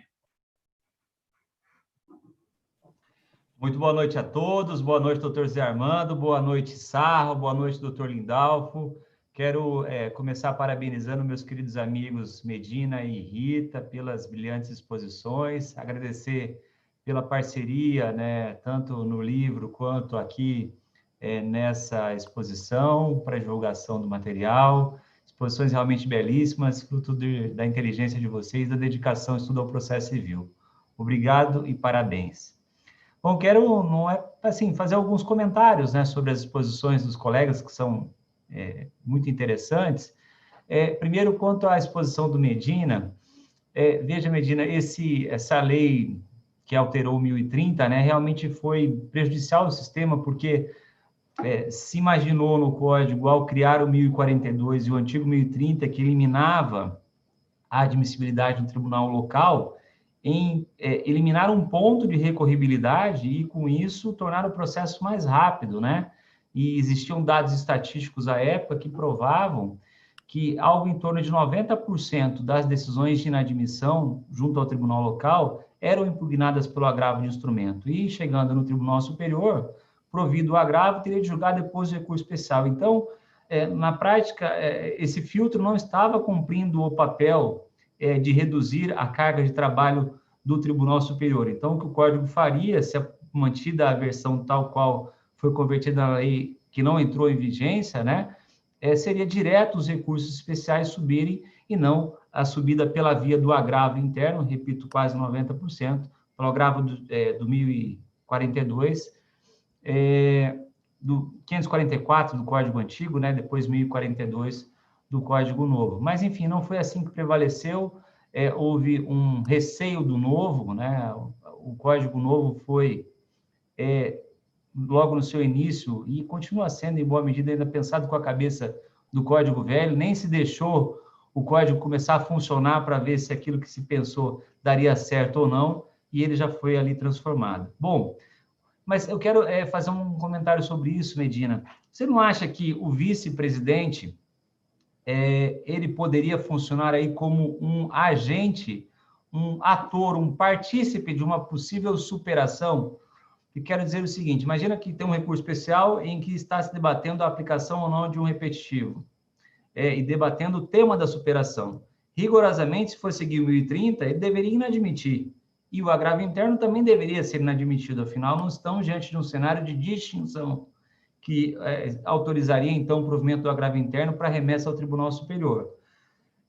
Então, o tema da superação, me parece que o vice, ele teria de ser um ator, então, de uma eventual superação para admitir o recurso especial e dizer, olha, de fato, aqui o tema envolve a aplicação, o tribunal aplicou corretamente o modelo de decisão firmado em repetitivo, mas vislumbro que o recorrente apresenta boas razões que merecem ser consideradas pelo Tribunal Superior uma possível superação. E com isso admite o recurso. E aí, lá chegando no Tribunal Superior, o ministro tem o poder de negar seguimento de plano com 932, se não achar que há aí condições para, ao menos, debater uma possível superação. Então, eu queria ouvir sua opinião sobre isso, se a gente não poderia conciliar essa forma como o código ficou, no final das contas, com dois agentes, né, vice e o relator, para depois o órgão colegiado, cumprindo ali o que fala os parágrafos do 927, discutir de novo, audiência pública, miticure, enfim, para daí eventualmente superar. Eu queria ouvir sua opinião sobre isso. Obrigado, Volpi. Questão interessantíssima. Veja, quando eu escrevo sobre esse tema, aplicação de tese firmada pelos tribunais superiores, e assim também a IRDR e a C, eu entendo que a violação a um precedente ela pode ser positiva ou negativa. Tá? A violação positiva, a violação tradicional, vamos falar assim para o pessoal entender melhor, ocorre quando eu não aplico uma tese firmada a uma hipótese em que deveria ter sido aplicada a tese, né? Que é, digamos assim, a violação corriqueira, essa do nosso dia a dia.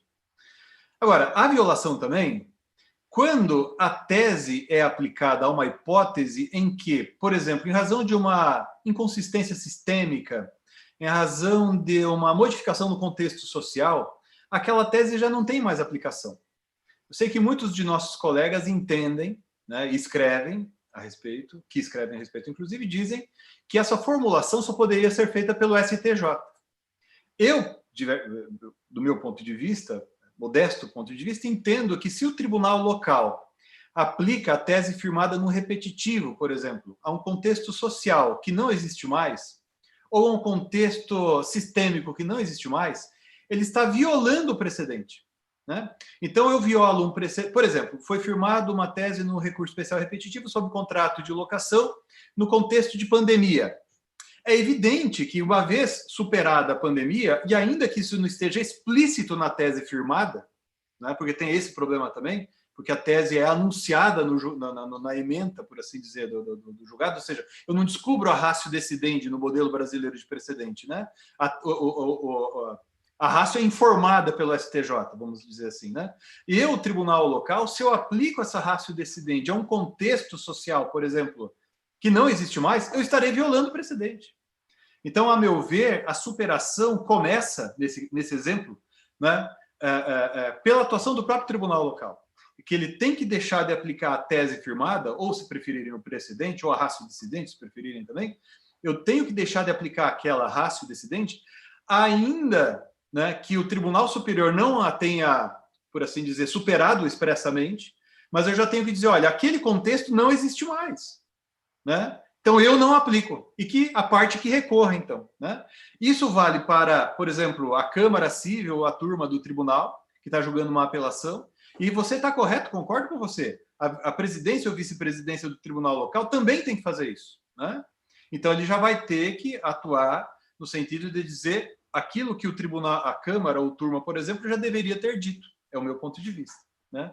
E daí, então, mandar subir o recurso especial. É que eu acabei me dedicando mais, na minha exposição, à hipótese em que ninguém admite, né? E daí o que fazer? Daí a gente fica amarrado mesmo, né? Então, do jeito que está o sistema, e se não houver essa cooperação do tribunal local, como você muitíssimo bem observou, a gente só vai conseguir obter uma superação do precedente quando um recurso por acidente subir ao STJ, né?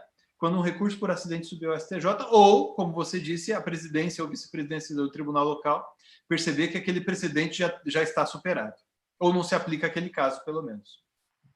Outro dia, eu estava estudando, casualmente encontrei um julgado, não era em repetitivo, mas assim, trouxe uma transformação social recente que eu acho que eu devo registrar aqui.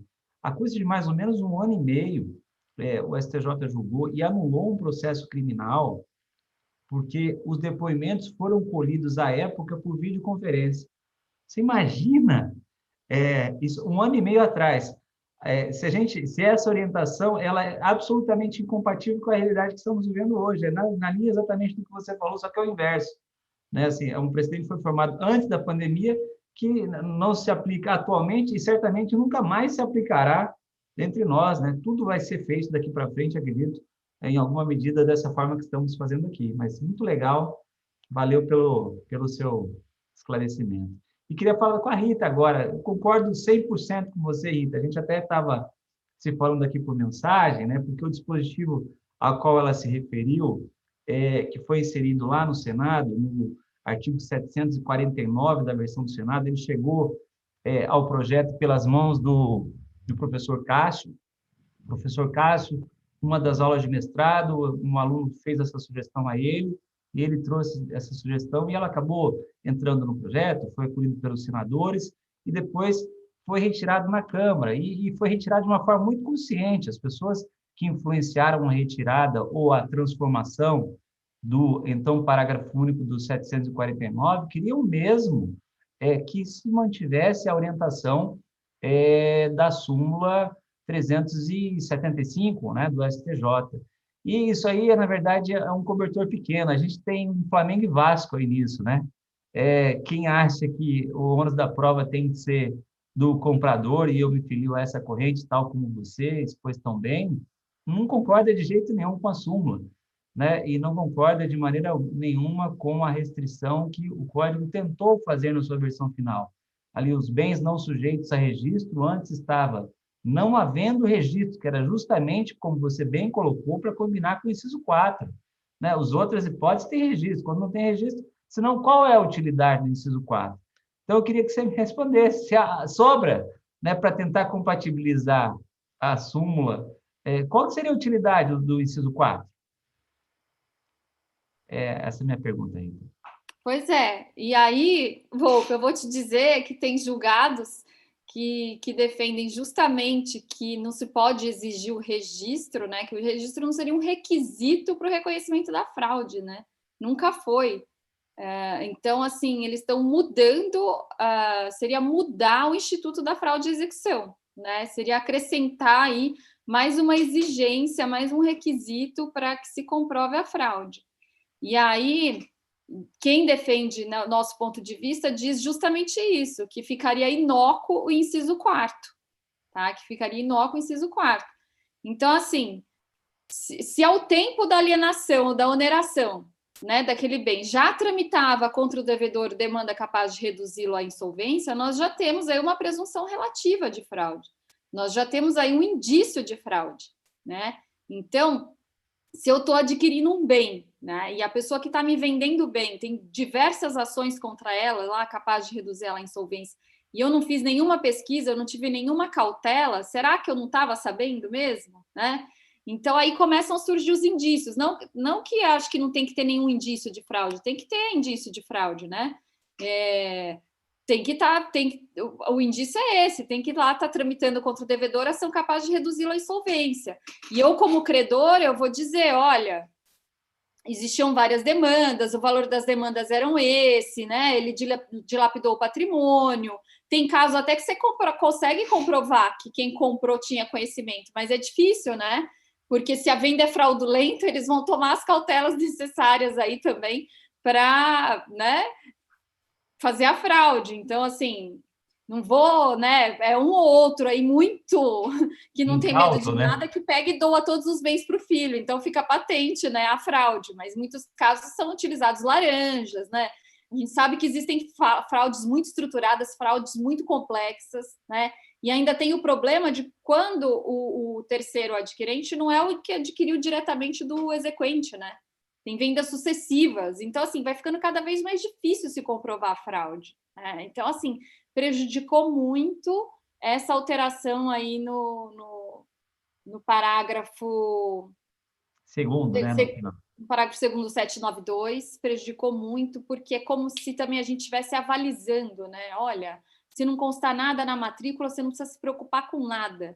Então, é uma posição meio complicada, né? É uma posição meio complicada. E tem julgados que vocês vão encontrar, que eu preciso falar, né? Porque hoje em dia, só você pesquisar no STJ, você vai achar. Tem alguns julgados dizendo que, olha, não, a gente tem que exigir o registro da penhora, porque senão a gente torna inócuo o inciso 1, 2 e 3 do 792. Então, você vê, infelizmente, nós temos esses problemas de precedentes aí no Brasil, né, Medina, né, Volpe? Que a gente vai encontrar, ainda não é um tema, mesmo já tendo tido repetitivo, mesmo não é um tema sedimentado, com entendimento sedimentado. Eu estava lendo hoje julgados do STJ em que eu li isso. Eu falei, não, tem que se exigir aí o registro, porque senão fica sem efeito o inciso 2 do 792. Eu falei, gente, mas e o inciso 4? É tão inciso quanto, né? Vamos dizer. Então, é realmente polêmico, complicado. Mas, como diz um querido amigo Edilson Vitorelli, que falou muito... Puxa, ela caiu. Caiu. Bom, Sarra, você me permite, enquanto ela retorna, eu quero agradecer a atenção, parabenizar mais uma vez o Medina, parabenizar a Rita, né, parabenizar a Aida por dar sequência a esse...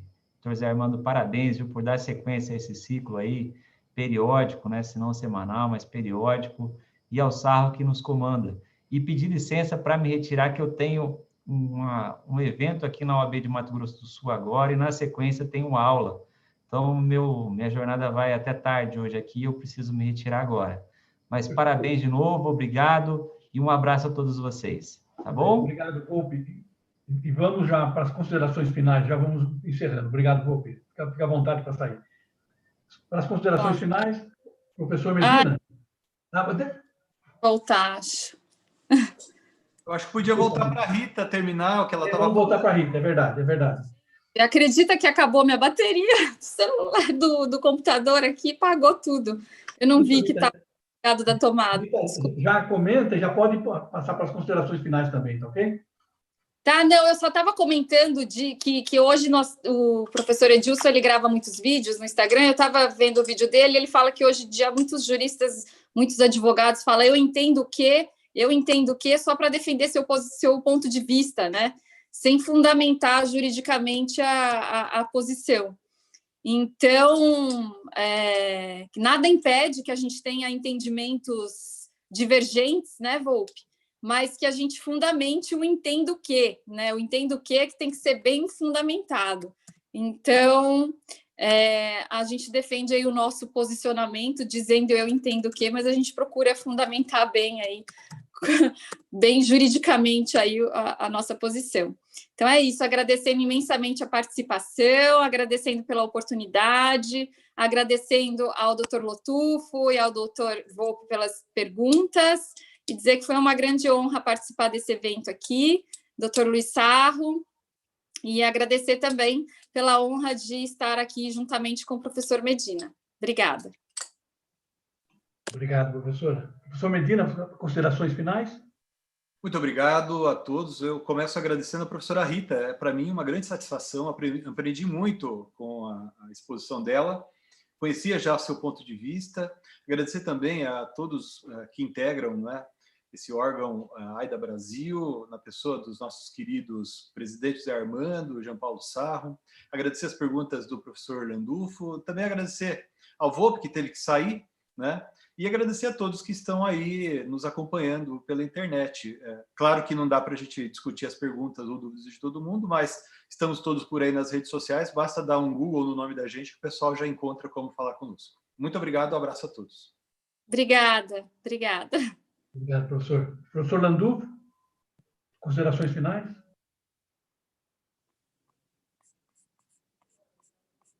O microfone, professor. Por fim, realmente agradecer o convite e falar da minha grande alegria, da satisfação, da honra de ter participado dessa obra coletiva e também de ouvir dois professores de tão alto estilo.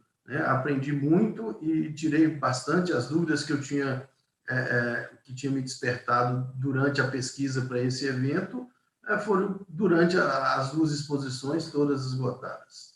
Parabéns, professor Luiz Sarro, doutor José Armando, né, professor José Miguel Medina e Rita Nolasco, por essa noite tão agradável de tanto conhecimento produzido. Obrigada. Agradeço a todos aí e devolvo a palavra para o nosso presidente aí para o encerramento. Doutor Armando? Bem, realmente tratamos de temas muito interessantes, mas antes de adiantar da hora, eu vou me abster de tecer qualquer comentário e agradecer imensamente aos palestrantes, à professora doutora Rita Nolasco, ao professor doutor José Miguel Garcia Medina, pelos riquíssimos ensinamentos e pela lucidez e clareza da explanação. Agradeço igualmente ao amigo Dr. Landulfo de Oliveira Ferreira Júnior, né? O nosso Landulfo mineiro. Muito obrigado pela presença. Ao Luiz Jean Paulo Sarro, presidente do nosso GNT de Processo Civil, sempre trazendo excelentes novidades, muito criativo. E ao professor Luiz Volpi, que se ausentou, eu agradeço também. Bom, todos aqui citados são autores da obra que motiva o nosso ciclo de palestras. Então, só esse fato mostra a riqueza da obra que aqui estamos tratando, né? Indubitavelmente, o nosso ciclo de palestras ficou muito enriquecido com o conteúdo trazido pelos ilustres palestrantes e também participantes, e está registrado nos arquivos da ida e poderá ser acessado posteriormente. Agradeço, por fim, a todos os associados e ao público em geral pela audiência e relembro acerca da oportunidade do desconto oferecido, como alertado pelo Luiz João Paulo Sarro. Boa noite a todos e muito obrigado pela atenção. Um abraço. Muito obrigado. Sim. Obrigada.